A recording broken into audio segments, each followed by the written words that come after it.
এই যে এইটা কিন্তু আমি ছবিতে দেখি এটা কি সুন্দর দেখছো এটা হ্যাঁ এটা ডেফিনেটলি হিস্ট্রি আছে এটা একটা হার্ট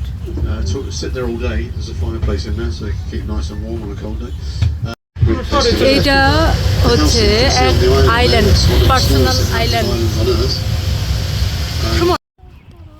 খুবই এক্সক্লুসিভ এই জিনিসটা যে একটা আইল্যান্ডে একটা বাড়ি কি জোস না এবং সাথে একটা ব্রিজও আছে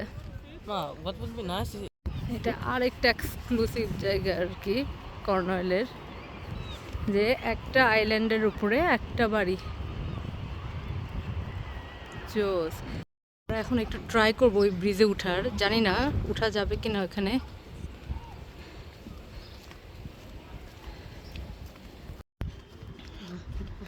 এটা তো পুরো ভেঙে গেছে এটা মনে হয় রিনোভেট করতেছে বা ওরা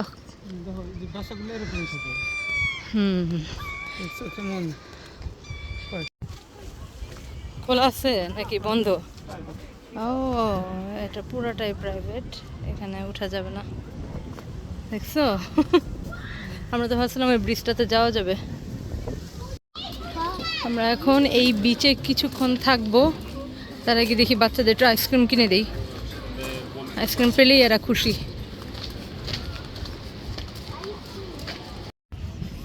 এই বিচটাও কিন্তু একদম ইউনিক একটা বিচ উপরে দুই পাশে আইল্যান্ড এটা একটা ছোট্ট একটা আইল্যান্ডের উপরে বাড়ি আর ওই পাশে ব্রিজ কি করতেছে এই দুইজন আর উপরে এই যে ব্রিজটা এটা ছোট ছোট এখানে পানির পন্ডের মতো হয়ে গেছে কোন দিকে চলো আমরা ওই পাশে দিয়ে যাই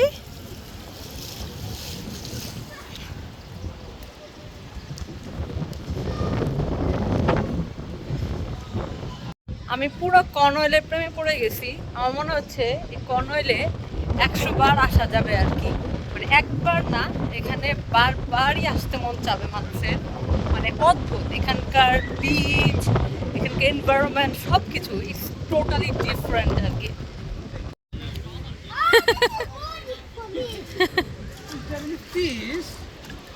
ফিশ নাই কোনো সাতরকে এই পাথরগুলো নিয়ে যেতে ইচ্ছা করতেছে একটা তাই এটা তুমি কি বানিয়েছো ওইখানে ফেলবা তুমি হ্যাঁ এটা একদম পন্ডের মতো এখানে জাজ হ্যাঁ এখানে পানিটা ওয়ার্ম আছে এখানে আসো এই জায়গায় পুরো কি সুন্দর পন্ডের মতো হয়ে গেছে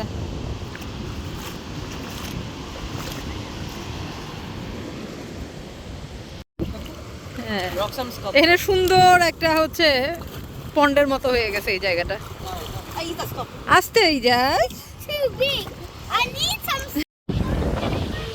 এই যা যেখানে আসো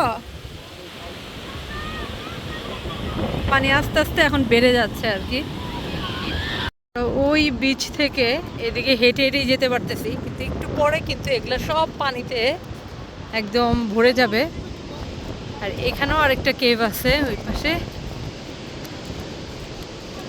যাও তো দেখো তো কেভের ভেতরে কি আছে দেখো তো রবিনহুড আছে কিনা কেভের ভিতর রবিনহুড আছে কিনা দেখো তো হ্যাঁ ওয়াও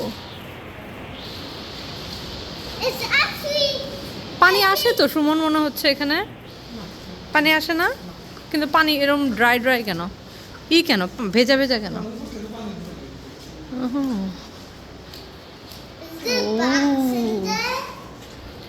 দেখেছো এই জাজ কেমন কেভ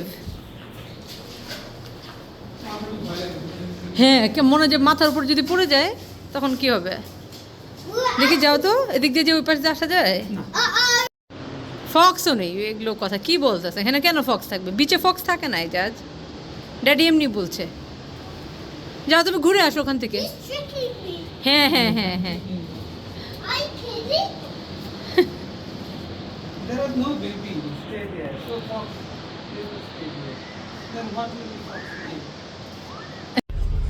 এখন হচ্ছে আমাদের আমাদের ক্যারাভ্যানে ব্যাক করতেছি। So, আমরা একটু কুইকলি যাচ্ছি কারণ বাচ্চাদের নিয়ে আবার হচ্ছে একটু পুলে নামাবো। কি যাচ্ছি সুইমিং পুল একটু ঠান্ডা, একটু ঠান্ডা। for a bit hot.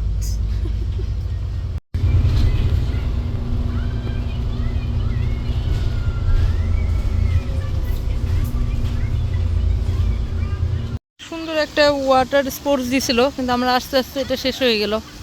It's okay জাজ। I think ওয়াটারমেলন আর সুইমিং। এই আমাকে দিও না।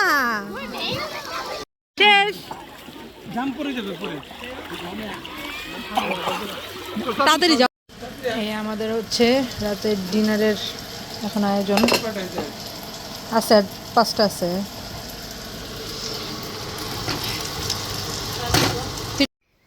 একদম সন্ধ্যা হয়ে গেছে আর একটু পরেই সানসেট হবে।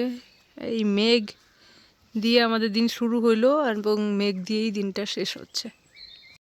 আজকে আমরা খুবই টায়ার্ড। আজকে আর আমরা ওই পার্টি দেখতে আর যাচ্ছি না। ওখানে 9টা থেকে 10:30 পর্যন্ত মনে হয় ওদের ওই পার্টিটা হয়। সো পার্টি সেন্টারে আমরা আজকে আর যাচ্ছি না আর কি। সো যাই হোক, আজকের দিনটা থেকে সবার কাছ থেকে বিদায় নিচ্ছি। কর্নওয়ালিতে আজকে আমাদের মানে লাস্ট দিন বলতে গেলে অফিসিয়ালি। কালকের দিন আছে, কালকে তো আমাদের ব্যাক করতে হবে। সো আজকের দিন থেকে সবার কাছে বিদায় নিচ্ছি। আমাদের পরবর্তী ব্লগগুলো দেখতে চাইলে আর যারা যারা আমাদের আগের ব্লগগুলো দেখেন নাই, প্লিজ আমাদের চ্যানেলটা আমাদের পেজে থাকবেন, সেখানে কর্নওয়ালির আমাদের আগের ব্লগগুলো আপনারা পেয়ে যাবেন। তো আজকের মধ্যে সবার কাছে বিদায় নিচ্ছি। সবাই ভালো থাকবেন, সুস্থ থাকবেন। আল্লাহ হাফেজ সবাইকে, বাই বাই।